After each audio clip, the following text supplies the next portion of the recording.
क्या भूत असली में होते हैं? भूत प्रेतों की कहानियां हम बचपन से सुनते आ रहे हैं, कभी दादी नानी की कहानियों में, तो कभी फिल्मों और किताबों में। भारत सहित पूरी दुनिया में भूतों को लेकर कई मान्यताएं हैं, लेकिन प्रश्न ये है, क्या भूत वास्तव में होते हैं या ये केवल मानव कल्पना की उपज है? एस्ट्र, भूत की परिभाषा। भूत या आत्मा को आमतौर पर एक ऐसे प्राणी के रूप में देखा जाता है जो मरने के बाद भी किसी रूप में अस्तित्व में रहता है। यह माना जाता है कि जिन लोगों की मृत्यु किसी दुर्घटना, हत्या या अधूरी इच्छाओं के साथ होती है, उनकी आत्मा शांत नहीं हो पाती और वह भूत बनकर धरती भटकती रहती है। धार्मिक और सांस्कृतिक मान्यताएं। भारत में विभिन्न धर्मों में आत्मा और पुनर्जन्म की अवधारणा मौजूद है। हिंदू धर्म में माना जाता है कि आत्मा अमर होती है, शरीर नाशवान है, लेकिन आत्मा नहीं। जब किसी व्यक्ति की मृत्यु होती है तो उसकी आत्मा अगला जीवन पाने तक भटक सकती है। कई बार यह भटकती आत्मा प्रेत या भूत के रूप में प्रकट होती है। बौद्ध धर्म में भी प्रेत लोक की कल्पना है, जहां वे आत्माएं जाती हैं जो लोभ, मोह या अन्य नकारात्मक भावनाओं से ग्रसित होती हैं। ईसाई धर्म में भी घोस्ट या स्पिरिट की मान्यता है। इस्लाम में जिन्न और शैतान की बात की जाती है, जो किसी हद तक भूत की ही अवधारणा से जुड़ी है। वैज्ञानिक दृष्टिकोण। विज्ञान भूतों के अस्तित्व को स्वीकार नहीं करता।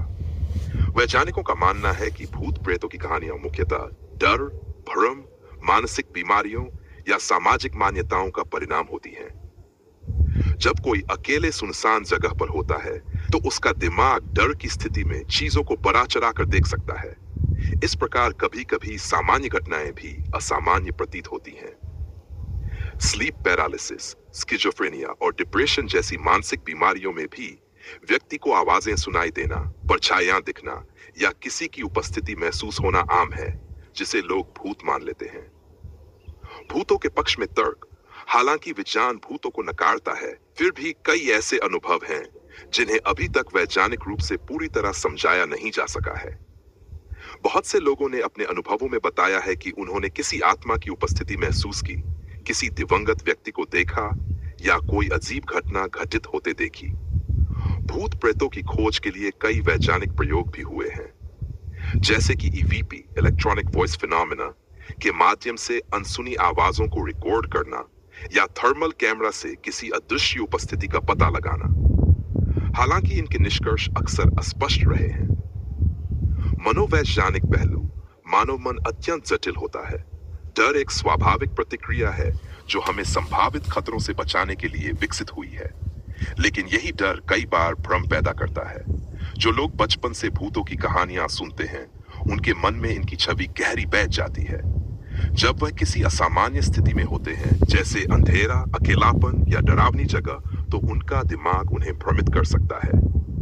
मीडिया और लोक कथाओं की भूमिका। फिल्में, टीवी शो, किताबें और लोक कथाएं भूतों के अस्तित्व को और अधिक जटिल और आकर्षक बना देती हैं। भूतिया हवेली, डायन, चुड़ैल, आत्मा जैसे शब्दों ने जनमानस में एक विशेष छवि बना दी है। लोक कथाओं में भूतों को नकारात्मक शक्तियों के रूप में दिखाया जाता है, जो किसी से बदला लेने या किसी स्थान की रक्षा करने के लिए उपस्थित होते हैं। ये कहानियां कई बार सामाजिक या नैतिक संदेश भी देती हैं। निष्कर्ष।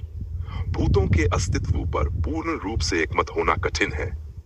एक ओर जहां वैज्ञानिक प्रमाणों की कमी के चलते भूतों को काल्पनिक माना जाता है, वहीं दूसरी ओर कई व्यक्तियों के व्यक्तिगत अनुभव इसे नकारते नहीं हैं। ये कहना गलत नहीं होगा कि भूतों का अस्तित्व अब भी एक रहस्य है। ये रहस्य हमारी कल्पना, अनुभव, संस्कृति और भावनाओं का मिश्रण है।